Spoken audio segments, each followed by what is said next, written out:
चलिए दोस्तों, कुछ स्टार्ट करते हैं। इस बुक का बहुत इम्पोर्टेंट, इसका डिमांड बहुत लोगों का है कि इस बुक से खास कर बायोलॉजी और केमिस्ट्री और फिजिक्स प्रायोरिटाइज इसी तरह से करना है।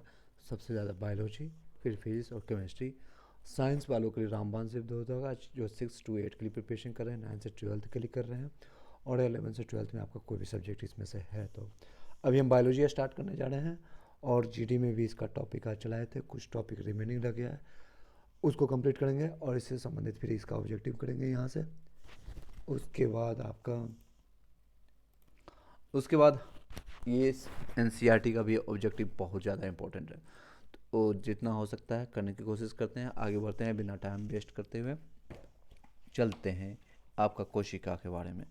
यही कोशिका हम बता रहे थे, आज जीडी में हुआ था, उसका रिकॉर्डेड नहीं हो पाया था रीजन वाइज कुछ टेक्निकल इशू के कारण। और लेकिन हम स्टार्ट करते हैं पहले पेज से। जीव विज्ञान आपका 100 पेज नंबर 151 नंबर पर चलते हैं। एनसीईआरटी की आपका क्लास 8 में है, चैप्टर सूक्ष्म जीव पढ़ेंगे, उसके बाद मित्र और शत्रु के बारे में जानेंगे। क्लास 7 का चैप्टर नंबर 7 है, सजीवों की विविधता के बारे में जानेंगे इसी टॉपिक में। और क्लास 11 का जीव जगत है, और जीव जगत का वर्गीकरण किसने किया है उसके बारे में जानेंगे। वनस्पति जगत है, और प्राणी जगत के बारे में जानेंगे। आगे बढ़ते हैं। जीव विज्ञान का परिचय क्या है। सभी जीव सजीवों लिविंग बींग्स में, अब जो एसएसटी वाले हैं उनको भी फ़ायदा होगा 40 नंबर में, उसमें आपको कोई दिक्कतें नहीं होने वाली है। आगे चलते हैं। जीव विज्ञान यानी सजीवी लिविंग बींग्स पादपों एवं जंतुओं की संपूर्ण क्रियाओं के अध्ययन को जीव विज्ञान बायोलॉजी कहा जाता है। बायोस मतलब लाइफ, लोगोस स्टडी होता है, शाखा के अंतर्गत आता है। जीव विज्ञान की वह शाखा जिसमें जीवों की संपूर्ण क्रियाओं का अध्ययन किया जाता है। जीव विज्ञान कहलाता है अध्ययन की सुविधा दृष्टि से जीव विज्ञान को विभिन्न शाखाओं से विभाजित किया जाता है। जंतुओं का अध्ययन जीव विज्ञान की शाखा प्राणी विज्ञान का यानी जूलॉजी यानी पादप पेड़ पौधों का अध्ययन कहलाता है। वनस्पति विज्ञान वो होता है यानी बॉटनी के अंतर्गत आता है। फिर से बताते हैं, जंतुओं का अध्ययन यानी कि आप समझ सकते हैं जीव विज्ञान की वो शाखा जिसमें प्राणी विज्ञान जूलॉजी और पेड़ पौधों का अध्ययन जिसको कहते हैं वनस्पति यानी पेड़ पौधे यानी बॉटनी के अंदर आएगा। जंतुओं को रहेगा जूलॉजी में, प्राणी विज्ञान हिंदी में कहेंगे। अरस्तु अरिस्टोटल जिसको इंग्लिश में कहते हैं, ये 382 से 322 बीसी में रहता है। जंतुओं की संरचना, स्वभाव, जनन, मुर्गी के अंडों, भ्रूणन यानी भ्रूणीय यानी परिवर्धन, इम्ब्रोलॉजिकल डेवलपमेंट आदि का अध्ययन किया जाता है। इसके आधार पर जिनके आधार पर के अपनी पुस्तक हिस्टोरिया एनीमिया में लिखा था, 500 जंतुओं को वर्गीकृत किया था। इसी कारण से इन्हें जीव विज्ञान और जंतु विज्ञान का फादर कहते हैं, जनक कहते हैं। Father of science, biology and zoology, तीन चीज़ों का है, तीन इसके बेटे मान सकते हैं। जो वस्तु का मैंने बताया भी था, एक तो विज्ञान, जीव विज्ञान और जंतु विज्ञान। कौन कौन सा है, साइंस, बायोलॉजी और जूलॉजी। साइंस का भी पिता इसी को कहते हैं, और बायोलॉजी को और जूलॉजी को भी। इंग्लिश में, हिंदी में जान लीजिए, जीव विज्ञान और विज्ञान और जंतु विज्ञान। अब नेक्स्ट है आता है थियोस्टोपेट। थ्रियोपेटस क्या होता है। थियोपेटस 370 से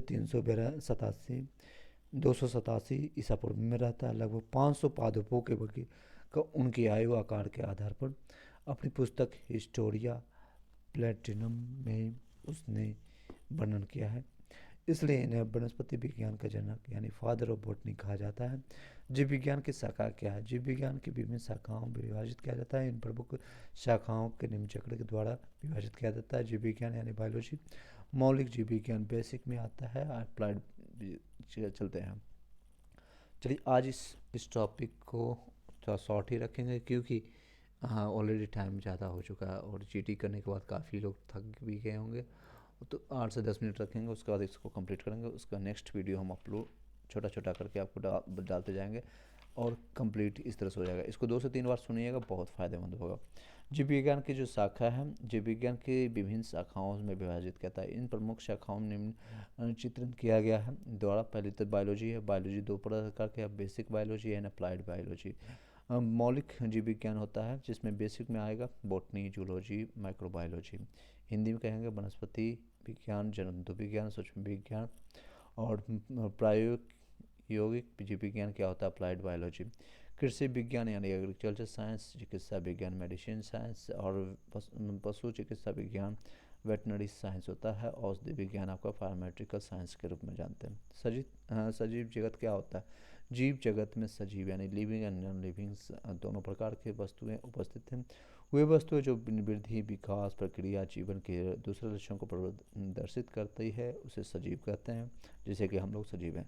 जीवन की एक निश्चित परिभाषा देना बहुत कठिन है, परंतु जीवों में सजीवों के कुछ विशेष लक्षण होते हैं जिसके आधार पर उन्हें निर्जीव से पृथक किया जा सकता है। इन सजीवों के विशेष लक्षण निम्न प्रकार के हैं।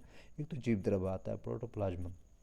जीवधारियों के जीवन का भौतिक आधार जीव द्रव्य है, जिसमें से सभी जैविक क्रियाएं होती है और तथा इसी की रासायनिक संरचना जटिल होती है। जीव द्रव्य निरंतर परिवर्तन की स्थिति में रहता है और इसी को हम जीवन कहते हैं। नेक्स्ट पर चलते हैं। कोशिका संरचना, और इस बुक का आपका 152 नंबर पेज पर आ गया। कोशिका संरचना क्या होता है? सेल स्ट्रक्चर जिसको कहते हैं। जीवधारी एक या अनेक कोशिका से बने होते हैं, जैसे कि हम ही लोग हैं, यानी कि आप सभी मनुष्य। अतः कोशिका जीवों की संरचनात्मक क्रियात्मक इकाई होती है। पोषण क्या होता है? न्यूट्रिशन, जिसमें जीवों की वृद्धि और गति की ऊर्जा के लिए आवश्यक होता है। उन्हें भोजन और अन्य भोज्य पदार्थों से मिलती है। पौधे जल, खनिज पदार्थ, कार्बन डाइऑक्साइड से ऊर्जा, सूर्य की रोशनी और सूर्य के प्रकाश की उपस्थिति में पर्णहरित यानी क्लोरोफिल की सहायता से भोजन का निर्माण होता है। जंतु भोजन अन्न के लिए पौधे पर निर्भर रहते हैं। उपापचय क्या होता है? मेटाबॉलिज्म, जीवों में भौतिक एवं रासायनिक परिवर्तन होते रहते हैं। इसमें उपचय में एनाबॉलिक क्रिया रचनात्मक, क्रिएटिव, कंस्ट्रक्टिव होती है, जिससे सरल से जटिल पदार्थ बनते हैं जो जीव द्रव्य के घटक होते हैं। इसके ठीक विपरीत अपचय, कैटाबॉलिक क्रियाएं विनाशात्मक, डिस्ट्रक्टिव होती है, जिसमें जटिल क्रियाओं पदार्थों का विघटन होता है। श्वसन होता है, रेस्पिरेशन, श्वसन जीवधारियों का प्रमुख लक्षण होता है। इन क्रियाओं में से वे ऑक्सीजन लेकर के कार्बन डाइऑक्साइड बाहर निकालते हैं। इस क्रिया से भोज्य पदार्थ में संचित मुक्त ऊर्जा होती है, जिससे जैविक क्रियाएं संचालित होती है। गति किसको कहते हैं? यदि गति इसमें है तो सभी जीवधारी गति करते हैं, जैसे कि हम लोग हैं, जितने भी लोग हैं जीवधारी यानी कि सजीव जो लोग हैं। कोशिका के अंदर जीव द्रव्य या पौधे के अंदर स्वतंत्र भाग होते हैं, जिसे युग्मक यानी जेमेट्री या जल बीजाणु के रूप में जानते हैं। एक स्थान से दूसरे स्थान पर गमन करता है, इसे गति कहते हैं। जंतु भोजन या अनुकूल वातावरण की खोज में गमन करते हैं, परंतु अधिकांश पौधे अपने स्थान पर रहते हैं।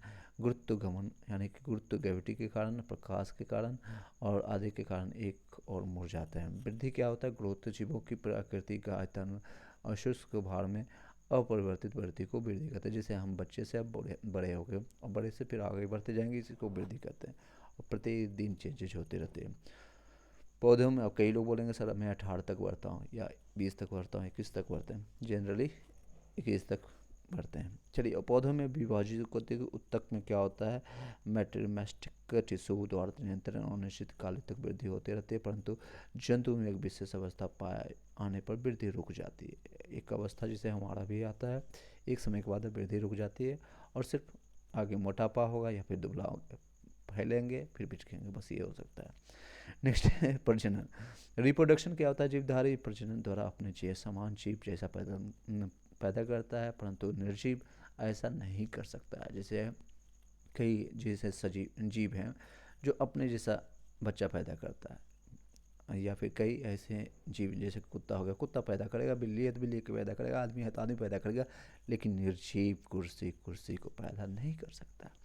नेक्स्ट है संवेदनशीलता, अनुकूलन के बारे में जानते हैं। Sensitivity and adaptability. सेंसिटिविटी क्या होता है?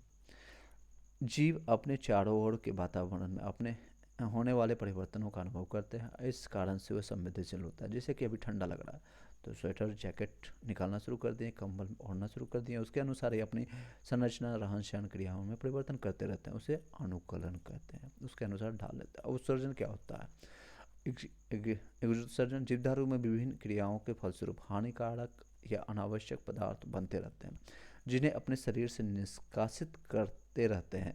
यह क्रिया जीवन में निरंतर जीवन पर्यंत चलती रहती है और ये आप लोग डेली करते हैं, खाते हैं, पीते हैं और फिर निकालते हैं, इसी को उत्सर्जन कहते हैं। समझ सकते हैं। नेक्स्ट है जैव विविधता। और एक चीज़ आपको इसमें वीडियो में अब कंप्लीट करना चाहूँगा, जो लोग सोचते हैं कि मैं 18 घंटा 10 घंटे किस तरह से पढ़ें, तो आने वाले वीडियो का इंतज़ार ज़रूर कीजिएगा। उसमें हम बताएंगे अच्छे से 5 से 10 मिनट में कंप्लीट करने की कोशिश करेंगे कि किस तरह से आपको आने वाला 20 से 22 दिन और ज़्यादा फ्रूटफुल बनाना है, ताकि स्मार्ट स्टडी करना है, ये नहीं करना हार्ड वर्किंग करना है, आपको ये नहीं करना है, आपको स्मार्ट वर्क करना है। आपको कम समय में ज़्यादा रिजल्ट है, इतने बुक्स को नहीं देख करके घबराना है और इतने नंबर देख करके नहीं घबराना है। आपको रियलिटी बताना चाहूँगा, अगर 5 लाख 10 लोग अप्लीकेंट भरे हैं फॉर्म को, तो रियलिटी में उसमें 5 से 10% ही सीरियस होते हैं जो स्टडी करते हैं, कंटिन्यू स्टडी करते हैं। बाकी सभी लोग देखने जाते हैं सिर्फ कि होता कि नहीं होता है, लक बाई चांस हो गया तो ठीक है, नहीं तो होगा तो फिर दूसरा करेंगे या दूसरा फॉर्म भरेंगे। ऐसे लोग होते हैं 90% लोग। तो जो सीरियस हैं उन लोगों को बताना चाहूँगा, नेक्स्ट वीडियो का वेट कीजिएगा। आप लोग कमेंट जरूर इस वीडियो में कीजिएगा, आपको किस तरह से 20 दिनों में स्मार्ट स्टडी कर करके, चाहे 6 to 8 का प्रिपरेशन कर रहे हैं, 9 से 10th कर रहे हैं, 11 से 12th कर रहे हैं, या PRT 1 to 5 के लिए कर रहे हैं, किस तरह से, या किसी भी कंपटीशन का तैयारी करें, किस तरह से आप स्मार्ट स्टडी करके कम समय में ज़्यादा मेहनत कर ज़्यादा पढ़ सकते हैं, ज़्यादा आप कंटेंट कैप्चर करके आप रिजल्ट ले सकते हैं। उसके लिए आप ज़रूर आप कमेंट कीजिएगा, उस पर कमेंट जितना ज़्यादा आएगा और उसका वीडियो जल्दी ही आपको देखने को मिलेगा। इसी के साथ इस वीडियो को यहीं पर वाइंड अप करते हैं। Thank you so much, have a nice day and शुभ रात्रि।